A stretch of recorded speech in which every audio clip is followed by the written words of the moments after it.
think we The broadcast is now starting. All attendees are in listen-only mode. Hello, everyone, and welcome to the webinar. My name is Elisa Sklar. I'm the Director of Marketing for GIS Planning. I'm very happy to have you all here today, and I'm happy to be co-presenting of Golden Shovel Agency. Hello, Aaron. Hello, Elisa. We've got a great crowd of people here today. Really pleased that they've taken some time out of their day to listen to us. Yeah, sounds great. Yeah, exactly. We're really happy that you've all taken some time out. And what we're going to talk about today are 10 key trends for economic development websites in 2016. Before we get started with the content, just a couple of details you'll notice on the right-hand side of your screen. Our control panel is a question field. We are going to be taking questions at the end, but if you have any questions, have some clarification, or have comments to make, please feel free to type them into the question field over there. We will make sure that we are recording this webinar, so we will send you a link to the video recording. We will also have the slide on SlideShare. Be happy to share that with you so that you can review it at your convenience or share it with colleagues. And with that, we can get started here today. We are going to be talking about what's next in economic development marketing. And now some of these things seem like predictions, but we know that both Golden Shovel and GIS Planning, we work with economic development organizations all over the country, in Canada as well, and we've really seen some really important trends, and we're also aware of some of the kind of challenges and opportunities in economic development that are coming up. So with that in mind, we put together this list of 10 key trends, and we're going to share them with you one at a time, and we're going to start with number 10. I'll pass this over to Aaron. Sounds good. Great. Well, let me get cooking right away with a lot of information to share today. So trend number 10, if you will, is content. As far as economic development websites are concerned, there's been a huge focus on making sure that there's high quality content that's being shared both with the respective audiences and stakeholders within the communities.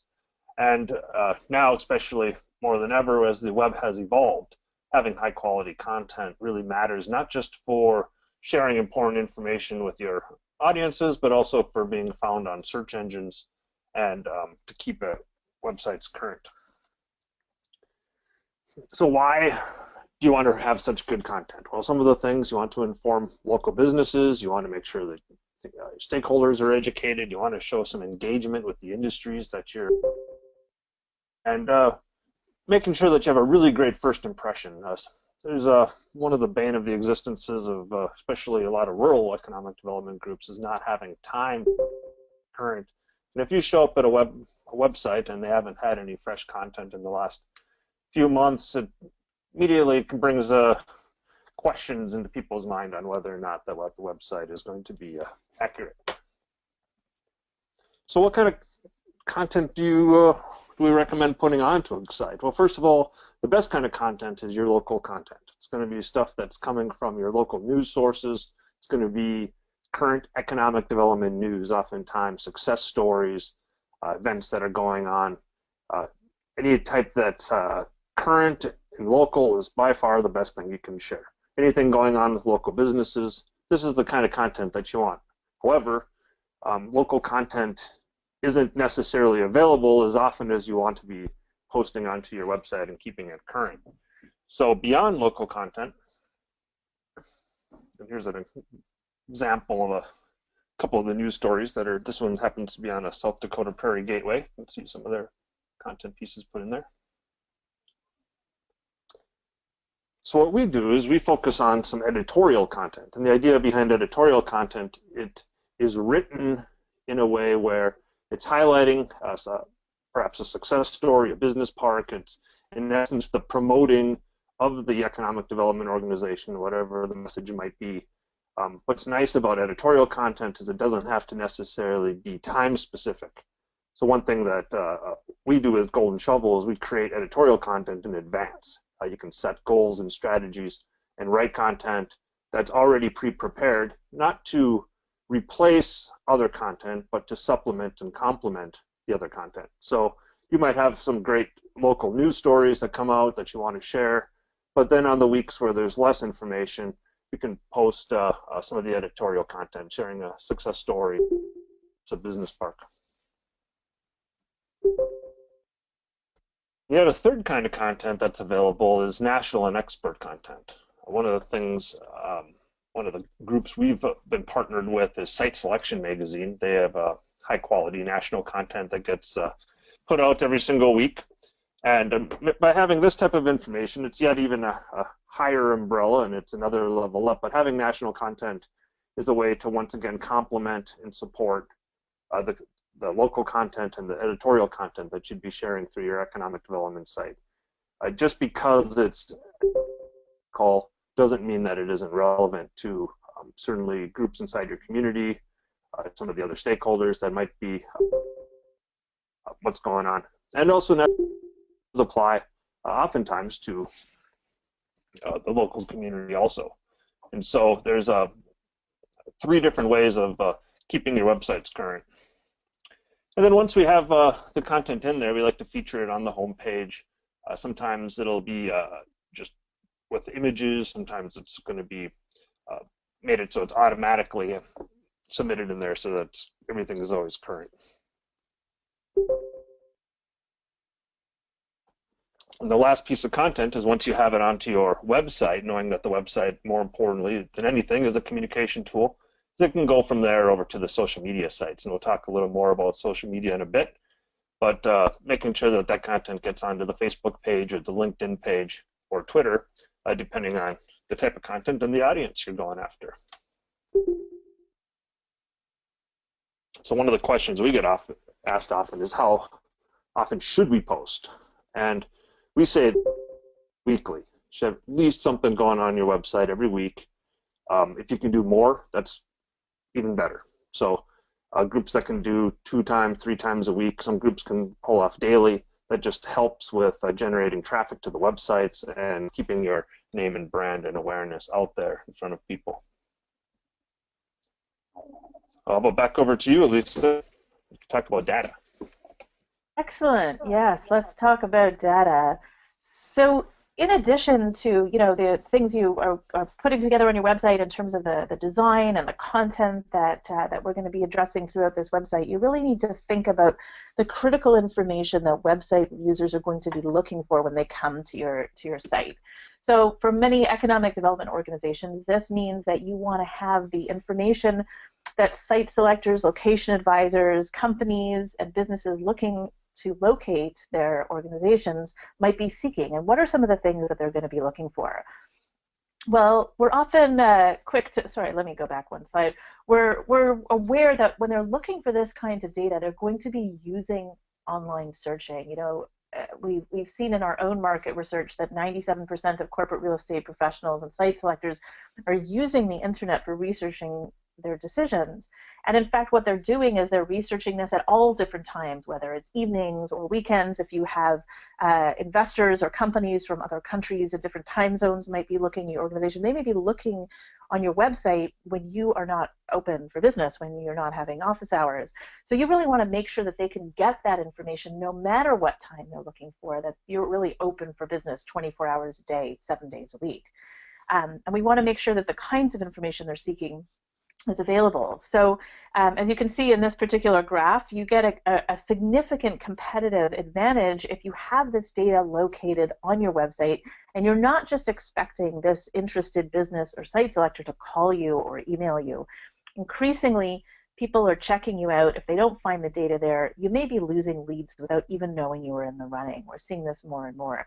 What's happening now is that they're checking you out online, and then they're going to make the calls. Once they've made their qualifications, you're getting more qualified leads, but you're also potentially losing leads if they're not actually able to see on your website the information that they're seeking. Now, when we looked at site selectors and asked them what are the most effective marketing strategies that economic developers use, you can see that website far and away outranks all of these other things when it comes to place marketing. They're looking at your website. And what are some of the things they're actually going to be looking for on the website?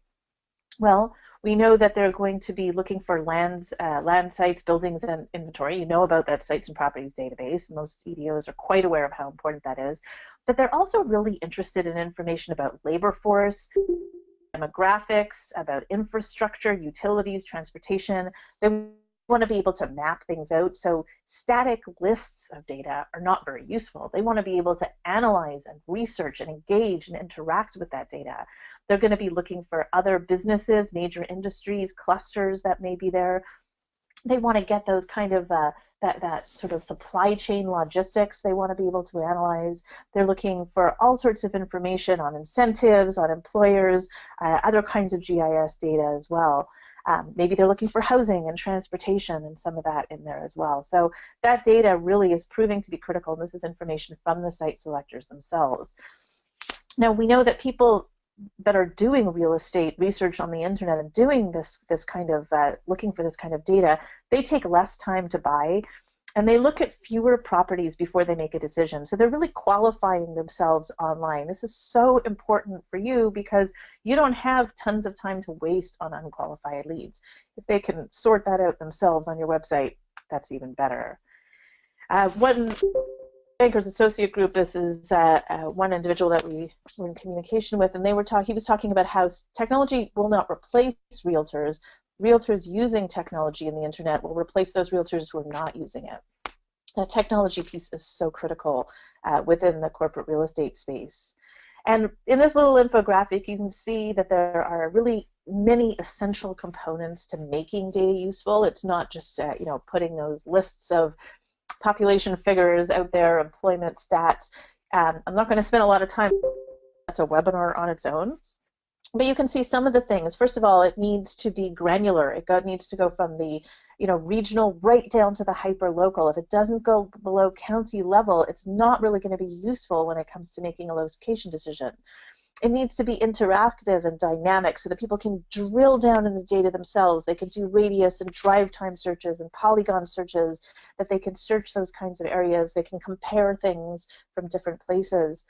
We really want it to be presented visually as much as possible, and we're going to look at that again in a moment, but that visual component is so necessary because you've probably looked at long, boring lists of demographics. I mean, whose brain is it to make sense of that? It's quite difficult to assimilate that data. So if we make it visual, if we can map it out, if we can show you charts and graphs and infographics, it makes it easier to understand. You want to customize it to your specific region or location area. We want to make sure people understand that it's accurate and regularly updated. So we update our data automatically from the back end 2 to 4 times a year. You probably don't have a lot of time as an economic developer to put into that kind of research. That's one of the reasons you want to be able to outsource it to someone who does. You want to make sure it's robust, that it has all the variables and the data points that people are actually looking for. You need to make sure it's needs. You want to make sure that they can export it and share it because they want to put it in their reports. They want to send it to others, and so that sharing capability is quite critical as well. Now we're going to take a look at a couple of case studies. Maybe I think Aaron's going to pass the baton over to me, as it were. Yep. And you can see. Let's see if what we can see here. Okay, let me pull up my other window here. Okay, so if we look at Gallup over here, you can see some examples of them actually using different kinds of data tools within the website itself. And these are built in down here. You can see they can look at labor force. There's available real estate, demographics, so we can go and take a look at that. So this is all really searchable, and these tools are embedded within the website itself, right on those pages. If someone is coming to your demographics page, they want to be able to see those kinds of things. Community comparisons, also really important. You can select the area that you want to take a look at, and then you can compare it with another community down here. So that let's take a look at maybe those two, and we can put those things together, and then you can take a look at all of these different variables, what let's say the age distribution might be. It's very visual, as we said. It's very shareable. You can look at it in different kinds of ways depending on the interest that you actually have about it, and you can really move from item to item on that. Another example is here on the Gateway Cities Council. You can see here is a site selection tool. So of course, there's the site prospector as well. You can, in this case, a good example of kind of a regional collaboration, because this was a variety of different cities working together to put their property selector together. So you can actually search that right within there. But we can also go back to the home page, and you can see that there's additional tools here that are available. There's the ability to map out different businesses within a particular community. You can move, into any one of these and take a look at them a little bit more closely. You can pick up on clusters. You can share this report if you want to.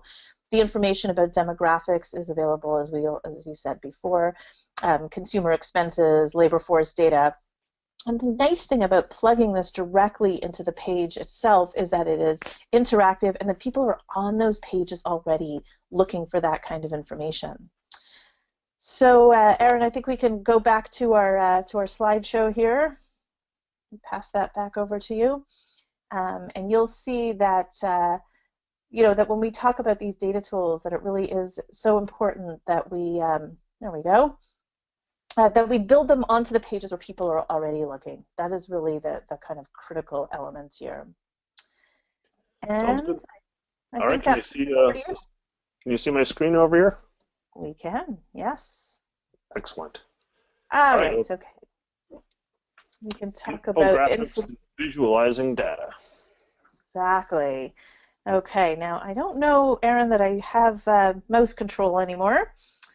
I see. So we can move forward to into the infographics and data section. Okay.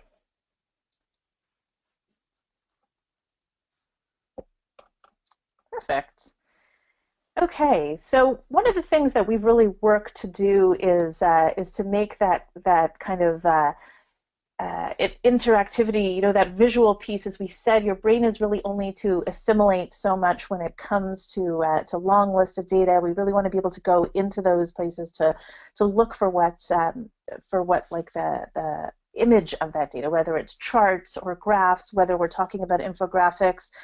That really will take us right through into that, and so we've built these community profiles that are available either on Zoom Prospect or Enterprise. If you look at the community profile for a particular area, someone on their Zoom Prospect or Enterprise directly, built as this kind of online data tools that you could feature anywhere on your website. Erin, maybe you could click on that link down there on the bottom for Great Lakes-based sites, so we can take a look over there on that one. And you can see, if you don't mind scrolling down for us there, is that you get a kind of snapshot, in this case, of Saginaw County, Michigan. Now, this information, there's time series data, and it's interactive, so you can slide that bar along so you can see what the information looks like for different years. The data will change for you.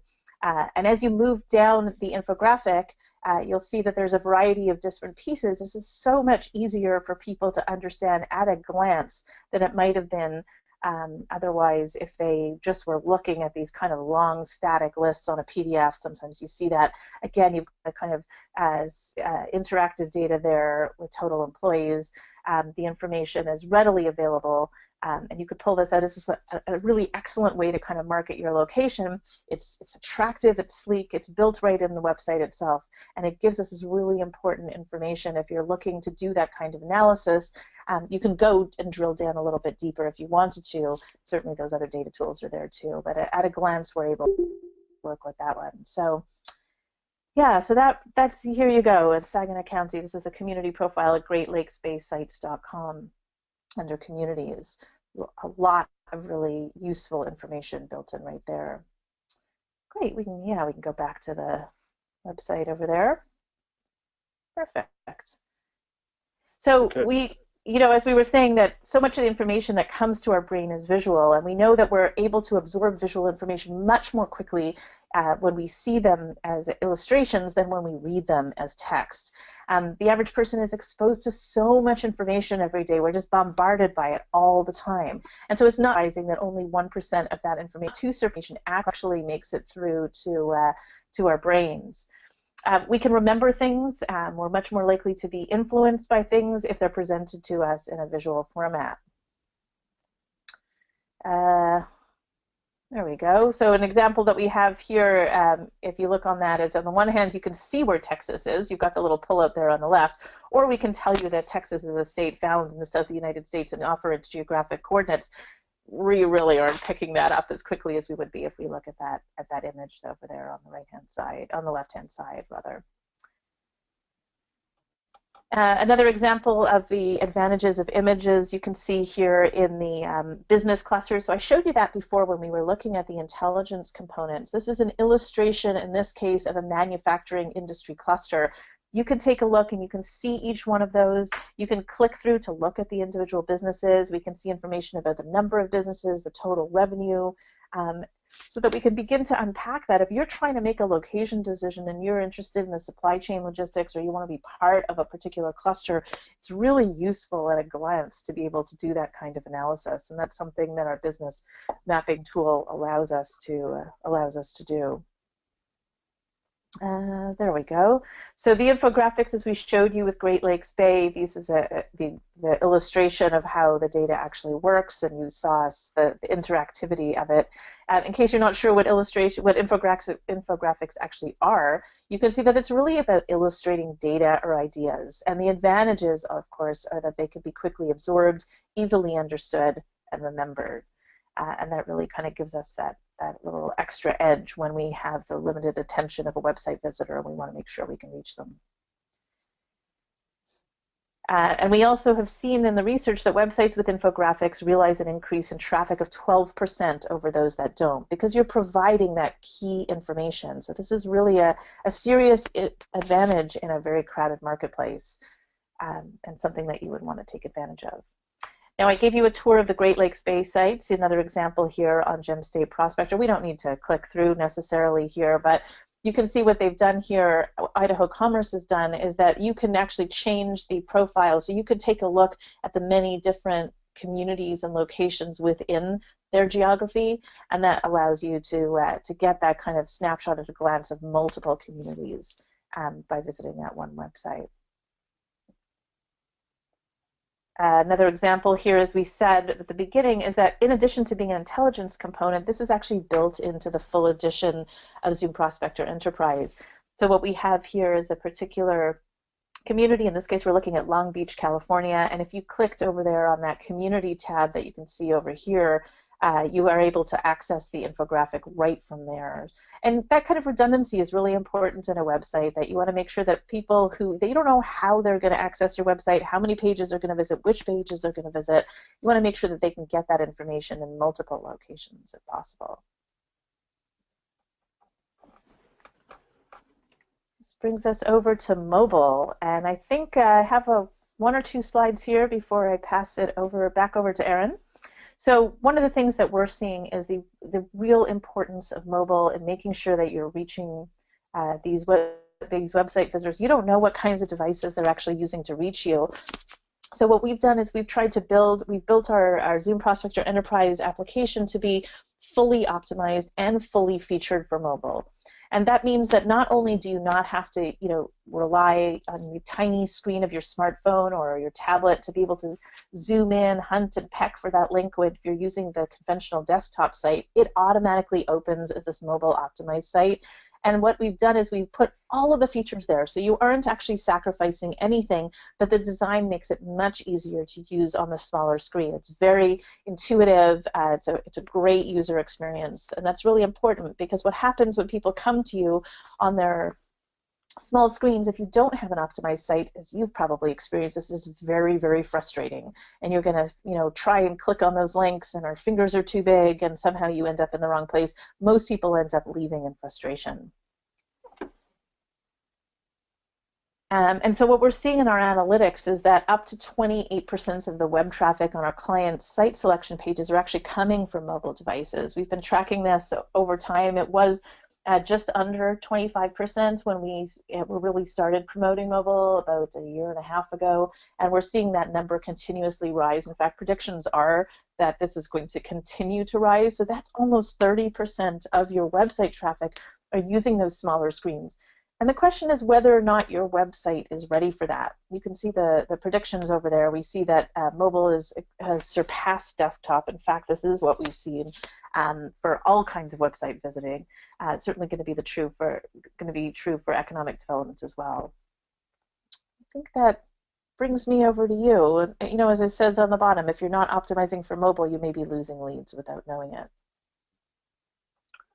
Yeah, sounds good. Thanks for all of that's excellent information. And I just want to add in regarding the mobile trend that on website design. So we've seen now as standard is this responsive designs, and what that allows for is what that means is it's a website that can adjust to its size depending on what type of tool you're using to look at it. So the same website that you're viewing on the desktop can be the same site on a pad or a tablet or on a cell phone. Let me give you an example of that. This particular site here is Great River Energy's economic development portal. And here's what it looks like when you're on a desktop, but then on an iPad it will adjust and reorganize itself to be nice and easy to read and legible there, and then even further so on a cell phone. And so there's different ways to be mobile friendly, but the nice thing about a responsive design is then as far as the maintenance and updating of the site itself, you don't have to keep up two different versions.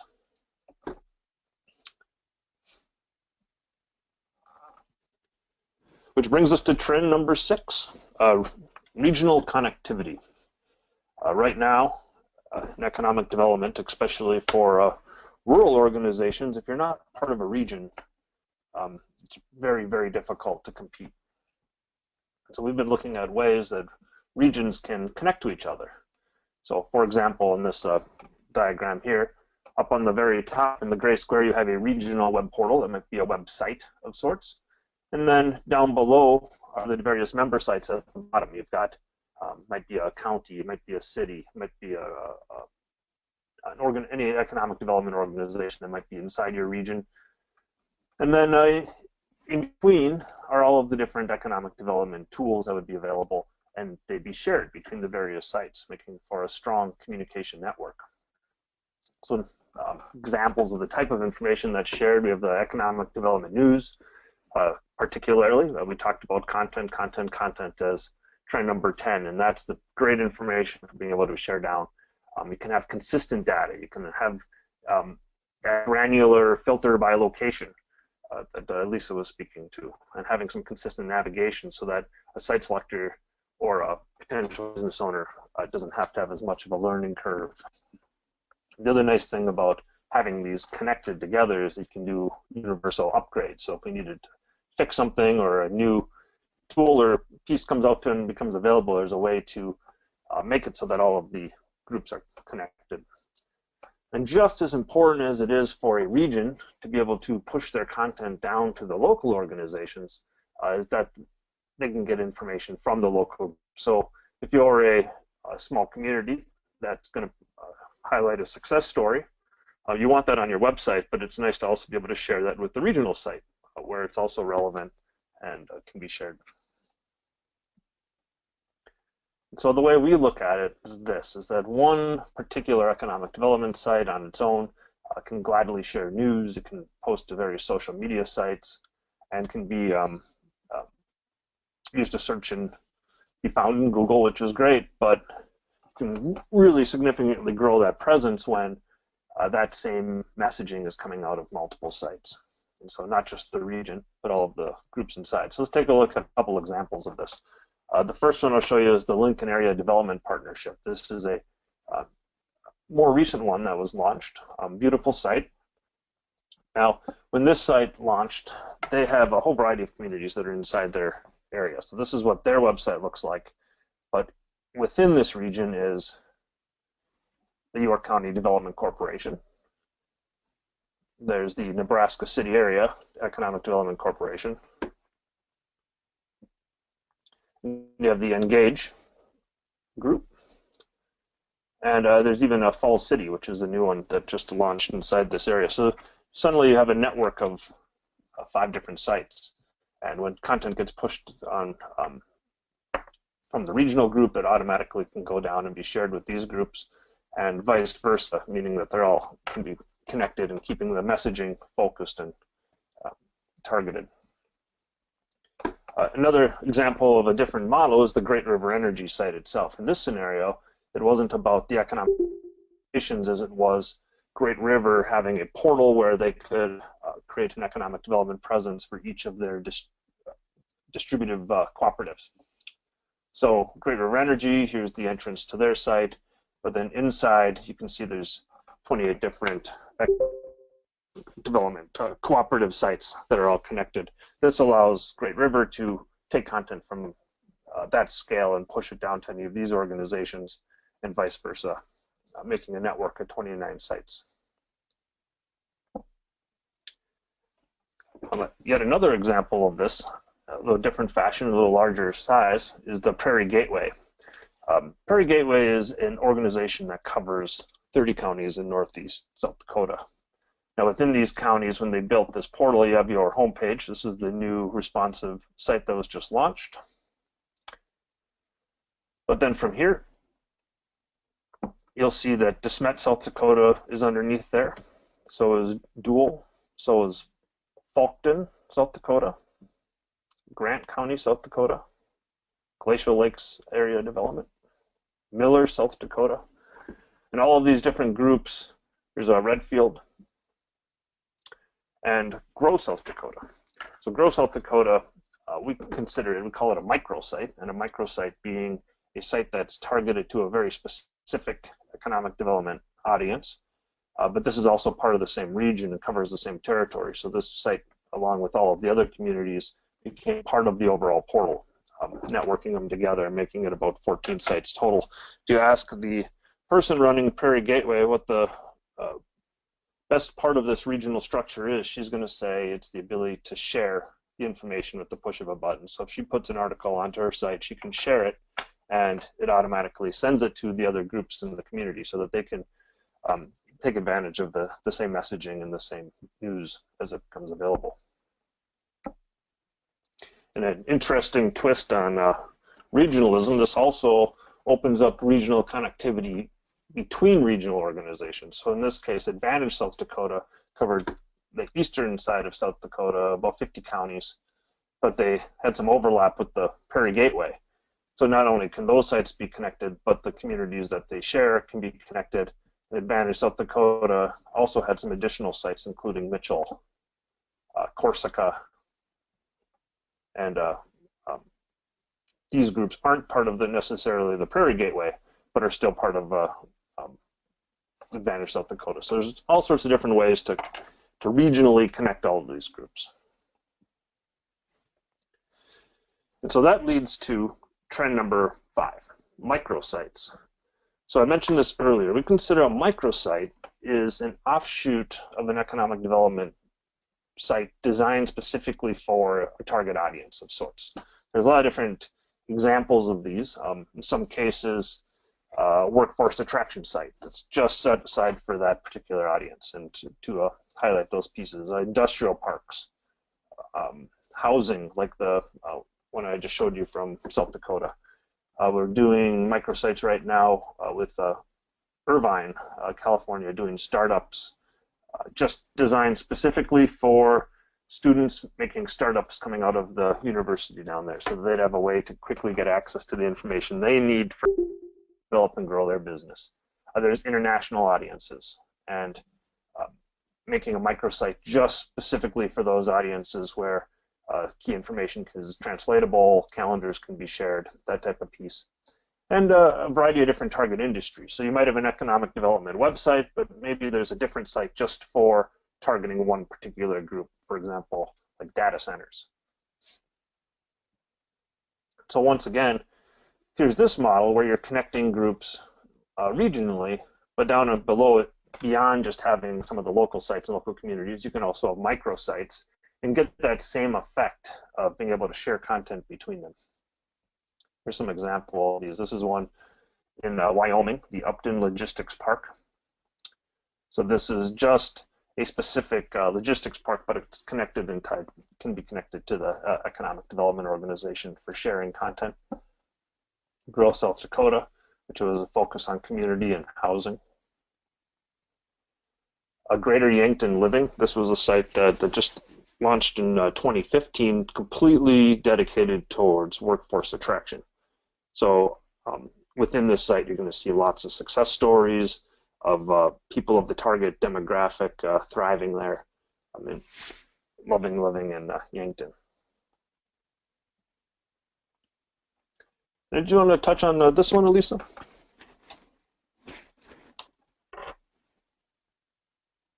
Sorry, I was still muted there. So in terms of microsites for site selection, we have clients sometimes ask us what makes the most sense to embed their site selection application within the existing website, or whether they should create a separate microsite with a separate domain. To the end user, it's kind of a seamless experience, but it has some important exceptions for SEO, especially. You don't need to shrink it down. And it gives you this kind of additional place where you can use a variation on your domain, and you can attract people, with the copy there. There's all sorts of ways to really make that work out for you. And the example you see here on Logan, Utah, is a way that these tools are built in directly on a special microsite. So you can still search all the available website real estate. You can look at the demographics and communities through the intelligence components that I was showing you earlier. And then, of course, some of the additional information about contact, which is so critical and sometimes overlooked, and give you that kind of regional overview through a community profile infographic. I think that brings us to the end. There you go. I'll turn that back over to you then, Aaron. Okay, so here's trend number 4, and this isn't going to be new information for anybody. It's been an ongoing and growing trend over the last few years, but it's workforce attraction. That the economic development job today is way more than certainly talking to site selectors or just attracting businesses. You need to attract the talent also that's there to support them. So I talked a little bit about this one earlier with Greater Yankton Living, that we're seeing beyond their economic development websites, their building sites specifically targeted towards workforce attraction. And one of the areas that we focus on with workforce attraction is using social media. One nice tool that's available is using Facebook, particularly because with Facebook, a person that lived in your community, potentially, so you're going to do some legacy recruitment and try to bring back some people that had grown up there and maybe had left, and now that they have a family and they've made it through school, they're looking to a place to get work and to raise their family. And I guess, as they say, you're getting the people that have already drunk the Kool-Aid of your community and bringing back talent that comes back there. And Facebook's a way that they tend to connect with the communities more so than some of the other tools. It's also a great way to market into the community also, so people know what's going on. We've done quite a bit with workforce attraction advertising campaigns too, where you're promoting jobs, you're promoting some hiring in the region, that we're getting likes on our social media pages, and ultimately driving website traffic back to the workforce development site. Another example of Hillsboro, North Dakota. There's their website, and they ran a workforce attraction campaign. And one of the things they did, we did some advertising through Facebook, and were able to go from 0, from a brand new site, to 834 within 4 months. Okay, well, that brings us over to trend 3, tools for engagement. Back to you, Lisa. Great, yeah, I just want to kind of reiterate some of the really important points that we were hearing from Aaron. We know that that kind of engagement piece is so important, whether you're trying to attract new talent, whether you're trying to create interest in your community or in your location for investors or communities that would be interested in locating there. So one of the ways that you can do that, of course, is anytime you have someone on any one of your website pages, you want to make that page as sticky as possible, right? You want to make sure that you can lead them on to the next thing. In marketing, we call that building those calls to action in there. Now, we're not trying to sell widgets or, clothing here. What we're trying to do is we're trying to sell your location. And we could do that, first of all, by making sure that the information is clearly available and in as many obvious places as possible. But we also want to encourage them to move into the next page or the next part of your website, to keep them there until they have all the information they need, and then to that call to action, to encourage them to reach out to you in some ways, to choose the properties that are of interest, to make the call, to send that email. So this search widget is something that you can see as an example from Elk Grove City here, and what that does is it's just a little bit of code that you paste into your website. It can fit really on any page, and it leads people into that location analysis, looking for those sites and buildings directly from the page. They fill out the information that they're looking for, and from there they can move back. It'll take them directly into the Zoom Prospector GIS site selection tool. So that information has already been, could be put in there, and then you could move on from there. Now, another obvious way that we can build that engagement is to make sure, as I said, that we build that data directly in this kind of interactive, intuitive ways, so that people can go about searching sites, buildings, communities, and businesses, as well as that key information directly from your website. They don't have to just call you to get the information, because they may never pick up the phone. So if that's embedded directly in the website itself, you're more likely to be able to ensure that they get that information. Now, because we want to make this as engaging as possible, you want to give the user the tools to be able to define their search and to drill down as much as possible to look specifically what they're looking for. So that means that we've built in these additional filters. There's so many different ways that they can begin looking for those kinds of things. Oop, I'll take you back there for a sec. We want to build in that kind of redundancy that I was talking about. To the property list that you see mapped out there is also displayed at the bottom. You can move side to side, or you can scroll down. We kind of like that side to side scroll, but it's certainly up to the end user, the clients, how they want to do that. And that interactivity, of course, makes it even easier for the website viewer to actually engage. Now, the web intelligence components that I was showing you earlier also have that interactive component to encourage that kind of engagement, so that you can go actually within it. You can drill down, you can map if you want to. There's 5 intelligence components. You saw the mapping one. The second one, I showed you a snapshot of that before when we were looking at the clusters, is about business data.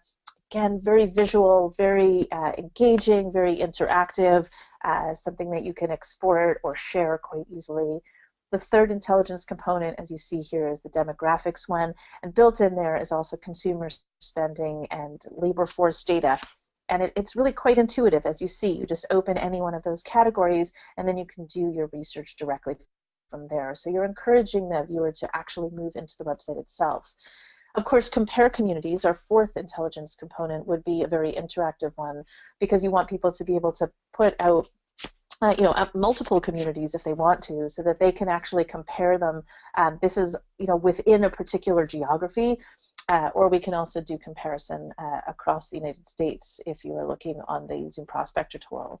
And the fifth one that I showed you before is this infographics tool. As I said, it can be built into Zoom Prospector Enterprise in the property report community profiles. But you can also get it as a standalone tool. It's an infographic that you can embed on any one of your pages. So you have this really beautiful interactive snapshot of the key data about your community, so that the website user is able to move into that. And this brings us to number 2, our important trend, social media. You've heard both Aaron and myself talking about that up to this point, so you know that this is really an important one. I'll pass this back to you, Aaron. Certainly. Yep, social media is a trend that has been an ever-moving target. 2015 was no different. In 2016 already there's new tools and functionality coming around.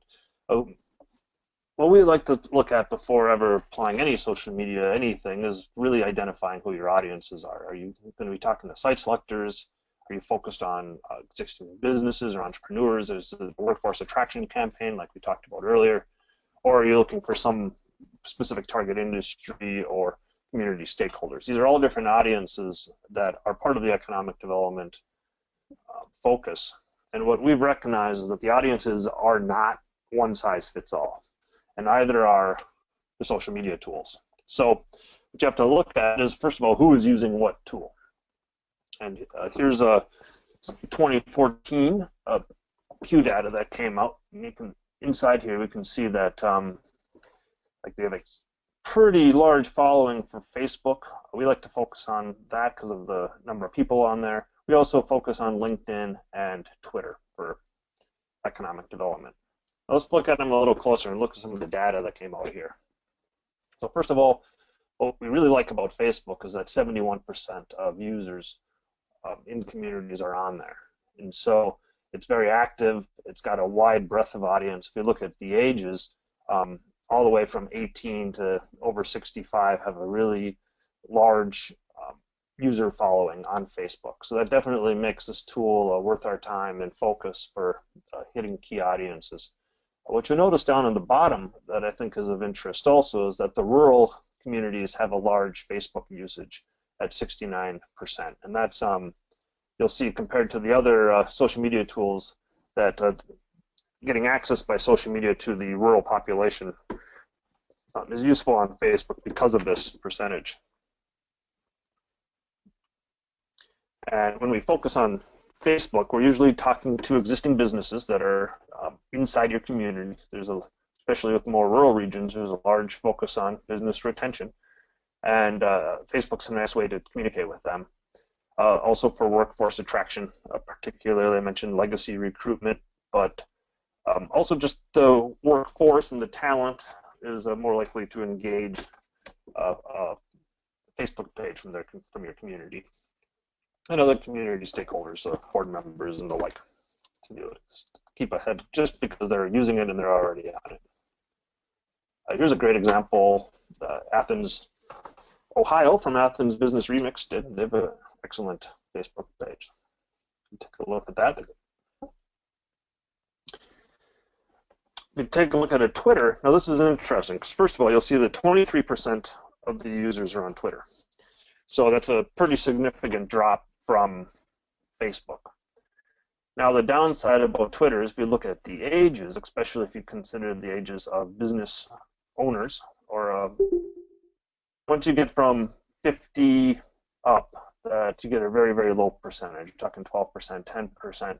Most of the people on Twitter are in the 18 to 49 range.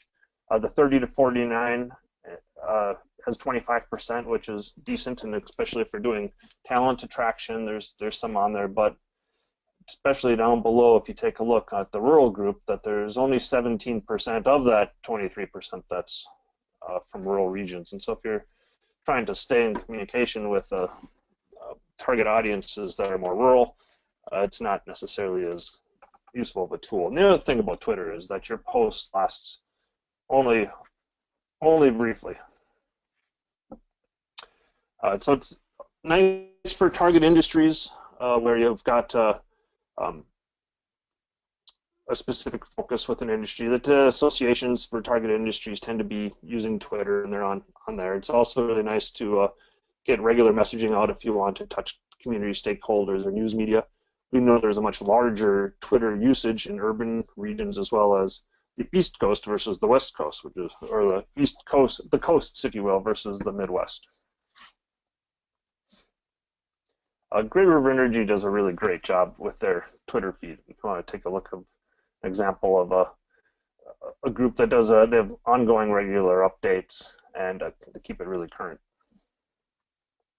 And also, what's nice about the Twitter feeds, as well as the Facebook feeds, is it's possible to embed them right into the websites themselves. And this is an example of DisNet South Dakota's homepage, and you can see they have their Twitter feed in there.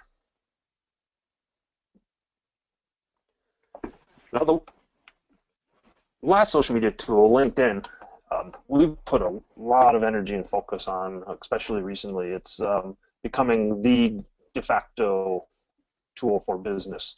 And just like conferences, this is where the professional networking happens. Now, as of 2014, there was 28% audience following, which is much lower than Facebook, but the audience is excellent because you'll look at the 30% as far as the ages 30 to 64. That covers most business owners. That covers most of the target audience age that we're going to be focusing on. A lot of talent attraction is going to be in those areas too. The other thing to note is that if you look at the degrees, that the majority of the audience that's on LinkedIn has had college, been to college, college plus, has advanced degrees, or at least has some. When you're looking for high school or less, it's down to 12%, and a lot of the target audiences that we're focused on are going to be in those categories. Also for the income, being at 50,000 or more, you're looking the majority of the audience on LinkedIn is in that category. 75,000 and up, there's 44% of the people, which means that they're more likely demographically to be in our target audience range. The only downside, which you could look at it as a negative or a positive, is the rural engagement is only 14% versus the urban and suburban, which is much higher. However, you could also look at that as an opportunity. So by engaging LinkedIn as a rural, you'll be able to get a leg up on the groups that are not involved. So we really focus on it for directly connecting with site selectors. There's definitely target industries are organized on there. There's some great professional networking opportunities on LinkedIn, utilizing some of the groups and other community stakeholders too. The Greater Dubuque Development Corporation is a group that they do an excellent job with their LinkedIn page. Take a look at that. And also, in this case, this is the Montana Economic Developers Association. We were able to put widgets, if you will, directly into the directories of people. So you can not only have your contact information, but people can link to you right from there into LinkedIn, Facebook, Twitter, etc. So, like I mentioned earlier, we focused that at least you should be posting weekly, not just to the website, but then out to the social media sites. And LinkedIn carries a pretty solid way to do things weekly. So the ultimate message is to be present on all the channels, but to focus your energy on what's going to be best for your organization based on the audience you're going after. Do you want to touch on this, some social sharing, Lisa? I did, and I'm so pleased to follow up on your explanation there, Aaron, because I think you did a really great job of illustrating some of the different ways that the different social sites really can speak to your stakeholders and your communities. It's really about kind of tailoring your message and your target audience to the social site of choice. And I know that when it comes to site selectors, I think we're getting a little bit of reverb there. Maybe Aaron, I don't know if you want to mute your side. I don't know if that's something only I'm hearing, possibly. That's better. Thank you. So I think that we, in terms of site selection and reaching out to companies and businesses and investors, location advisors, I know that we focus a lot on LinkedIn. Because when you're trying to reach those audiences, as Aaron has suggested, that's really a place where you want to fish where the fish are, right? We know that they're going to be on LinkedIn. We also know that when you're talking about nurturing and reaching out, creating engagement with your existing local businesses, that Facebook is a really great place to do that. We encourage our clients to consider setting up groups on LinkedIn for their communities so that your local businesses and stakeholders can actually become part of that group, which you can then moderate. It's a great way to encourage discussion, create some dialogue, get information out, let them promote themselves, create some opportunity for cross promotions, and so that's really quite a useful way to do that. Now, as you can see on the image on your screen, we also make sure that our tools are fully embedded for social sharing. This is really critical because, especially if you're talking about businesses or particular reports, or in this case, a site or property that's available, you can easily share that at a click with the share button on the report. Now, one of the things that we hear from people is what kind of content am I going to use on social media? That once you open these accounts, you need to make sure that you're constantly filling them. And your data tools are really this constant source of great content for social media. So you can post a available site of the day, a property, business of the week. That information is right there. You can export easily with a click of a mouse a chart, a graph, all of this great data, the infographics, some of that information that we were looking at earlier today. So that information is always at your fingertips if you've got these data tools, and provides a constant source of content that you should be able to use on your social sites. Let's see if I can, there we go. And as you can see, you'll find that in the at the top of the share button on the infographic as well, directly within the community profiles. So it's really in a variety of different places that you should be able to reach that. And examples that we've got here, I was just talking about the properties of the week, businesses of the week, interesting heat maps, some examples of different communities that have been able to do that and have gotten some good traction in being able to focus on these kinds of things. That's always there for you. And this brings us to our #1 emerging trend, which is storytelling. You bet. And before I pass this over to you, Erin, maybe I'll just go over some of the kind of important information about narrative, which is that we know that our brain is wired for narrative. If you tell someone a story as opposed to just giving them a list of facts or information, we know that we can improve 3 really critical things when it comes to marketing. Comprehension. We know people will be able to understand things better because we use stories to make sense of the world. We know that they will remember those things better because recall is significantly higher when information is presented in a narrative form. And resonance, that it will make a strong impression upon us, whether it's emotional, whether it just because it makes sense to us in some kind of way. So to build those kinds of things in there, it just simply is that much more interesting, in addition to the more nitty-gritty operational elements that we're looking at here. There you go, Erin. All right, thanks. I just want to support what you were just sharing. That's excellent. And we find storytelling just being critical now. Before, it was all about just the information and making sure that it was available and that a site selector could get what they needed. But nowadays, it's all changed. I mean, the economic development groups, their audiences have adjusted. There's more direct communication with business owners. The stakeholders in our workforce too, and like Lisa had mentioned, that storytelling is what makes it sticky in people's mind. And so here's just some examples. And California does an excellent job of this. Right away, they're telling the story about their world-class advantages. You can find, absolutely check that website out at the Irvine Chamber. Winsboro, Texas does a great job of storytelling. You see these huge graphics and photos to give a sense of place, and you can take a look at some of the writing that's on their sites too, and their sophistication paired with a tempered pace and solid country values. We took a look at the Lincoln area group as far as telling a story about the Lincoln area. Despite what people's perceptions might be, they show up at this site and right away they're getting the story. They're seeing the awards for one of the best places to be, the state with the lowest tax burden on new businesses. And as you go into the website, you'll find these stories carry more and more. Stories of particularly the success stories, the accolades and awards, things that are going to be sticky in people's minds. Development Corporation did a really good job of this. This was a winner of the International Economic Development Council's awards. It was won a gold award just this last year.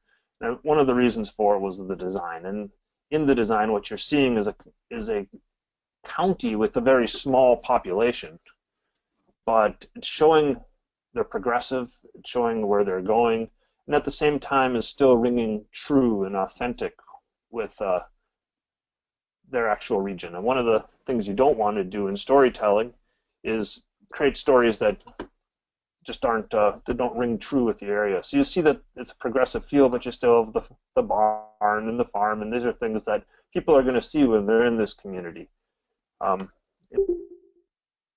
When they come to the community, is only going to stay around if what was promised is there. And the storytelling and the success stories are just such an excellent way to connect prospects with real people and really interesting things that are going on inside the community. Here's one example of Swift County Rural Development Authority. This is in Minnesota. They're really pushing high their quality of life and why you'd want to live there. And right away it tells a story just with one huge photo. And beyond just having great photos and great copy is there's all sorts of new media available. You can see some video storytelling. Video is becoming very, very, very popular in economic development sites. It's a great way not just to be able to share right off the homepage of your website, like in this case on the York County Development Corporation site, but also gives you some fodder to put into YouTube, which is to this day still the second largest search engine. Here's the Iowa Lakes Corridor. They have a series of videos you can find on their homepage. Good life. And there's ways to use data for storytelling too. You want to touch on that, Elise? Yeah. Thanks, Aaron. At the risk of sounding like a broken record here. Sorry, might need to mute yourself one more time, Aaron. Picking up your speakers. Oh, got it. Come on. Great, thank you. So yeah, if you take a look at we've talked about data extensively throughout this webinar, so I'm not going to repeat what I was saying other than to say that you can visually use this information to kind of tell some of the story about your location. Example here, the Georgia EMC business clusters map, which right away makes this very compelling case about the presence of this aerospace industry cluster within Georgia EMC. And other intelligence components that we saw help to kind of construct that information about what it is that your community is doing, what your community is all about, what your community is doing, and where you're going. So just to summarize, the top 10 trends in economic development websites for 2016, you can see them again up here. Some of them may have been a surprise to you. Some of them may have been messages that you've been hearing from us, from other kinds of sources in economic development sometime. Hopefully we were able to provide a little bit more explanation for you about the reasons for you to consider building those things into your website if you don't have them already. You can use this as a kind of checklist if you want to go back and do a kind of assessment. I know that both Aaron and myself are very happy to do that with you. One of the things that we like to do is provide that sort of customized assessment, take a look at what your strengths are and what are you might be able to work on your website. Aaron, is there anything you wanted to add here before we take a look at some questions? Nope, not at all. In the interest of time, we better just take a couple questions. So, but thanks. It's just really appreciate this opportunity to share these trends, and sure exciting to see the industry change as fast as it has. Excellent. Okay, so some of the questions that we see here. Someone asked an interesting about the difference between data and content. So from the most important features slide, it seems that data is more important to site selectors than content. Can you speak to the different roles versus content and the purposes for each? So this is a really interesting question. This makes me think of the difference between a car ad, an ad for a car, and the specifications for the car. So the content, a lot of interesting and useful information, compelling, but when it comes to time to actually consider buying the car, look behind some of that and find some of the more detailed specifications and technical items about the cars themselves so that you can begin to make that decision. So I think the content is really critical. It helps bring people in, it helps draw them in, it helps construct a narrative about your location, it helps create a sense of place and then the data is really about when it comes time to make some more information. Now, data can sometimes be content. I think, Aaron, possibly you'll agree with me that you can use it for content. But I think that brings us a little bit when it's time to drill in. I think that's when we're thinking about data. What do you think about that, Aaron? Yep, completely. The data is really important, but it doesn't cover like the storytelling like we just discussed. And the other thing is, site selectors is only one audience. I mean, a site selector isn't that interested in the website. They're interested in whatever information they need to make their decisions. In some cases, they're just going to go straight and grab some data and put it into the tools that they're using. But there are all of these other audiences, especially business owners that are going to be checking out the site directly, business retention, all the businesses in your community and the other stakeholders. that's where this content becomes very, very valuable, and that's where things like the high quality stories and great visualization of your key messages become so important above and beyond just data. Great, yeah. So another question that we have here, what are some of the common pitfalls of economic development websites? Maybe you want to take a stab at that one, Aaron. Certainly. But one of the things that, believe it or not, is a common pitfall is not having contact information on the economic development website. More times than not, groups are looking to reach out. And things is making sure that you have really good contact information. There's a telephone number, email address, all of that on every page of your economic development website, so that somebody does not have to do too much work to find it. A lot of the other pitfalls that are happening are in essence opposites of some of the trends we've been sharing. It's not being mobile friendly, for example. Google just last year, right around August, passed some new search engine criteria that said if your website isn't mobile friendly, it's not going to show up as high on your organic search results.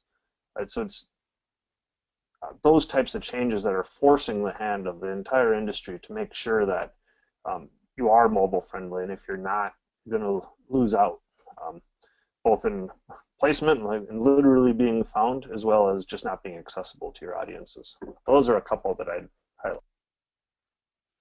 Yeah, I agree. Those are definitely ones that I would want to put on our list. I also see people kind of burying important links either way down or important aspects of their website, like several clicks down from their homepage, that it needs to be like above the virtual fold, I suppose, so that people see it as soon as they bring the website up on the screen.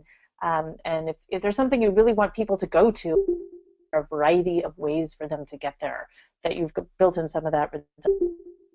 I think we could probably do a whole website just on common pitfall, a whole webinar rather, just on common pitfalls there, and maybe that's a future topic for us to consider. I like it. Are there cases of site selection apps for mobile devices, and if yes, were they successful? This is a really interesting question. We get that from time to time.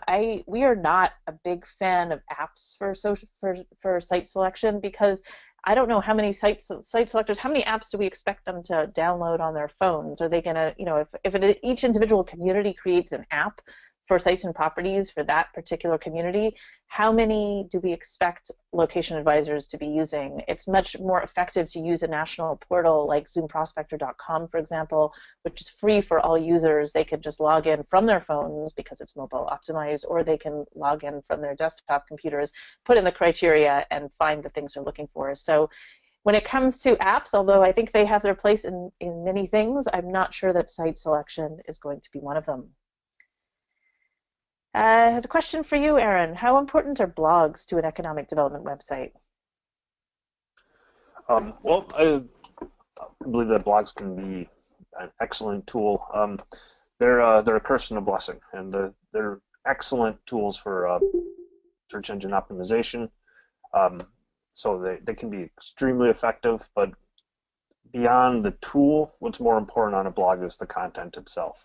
So I'd only recommend doing a blog if there is going to be an ongoing regular source of original content to be able to share. So if you have a good set of content, blogs can work great. They really, really can. And they can really help with search engine optimization too. Absolutely. We have gone a little bit over our time here already. I don't know if there's anything that you'd like to add, Aaron. People have our contact information up there on the screen, so we can encourage them, I suppose, to reach out to us individually if they have any additional questions. Does that sound all right to you? Absolutely. Yep. Great. So thank you all very much. It's a pleasure to work with you as always, Aaron, and we will be sending you some follow-up information with a link to the video and the slide deck. Thanks. Likewise. Thanks so much, everybody.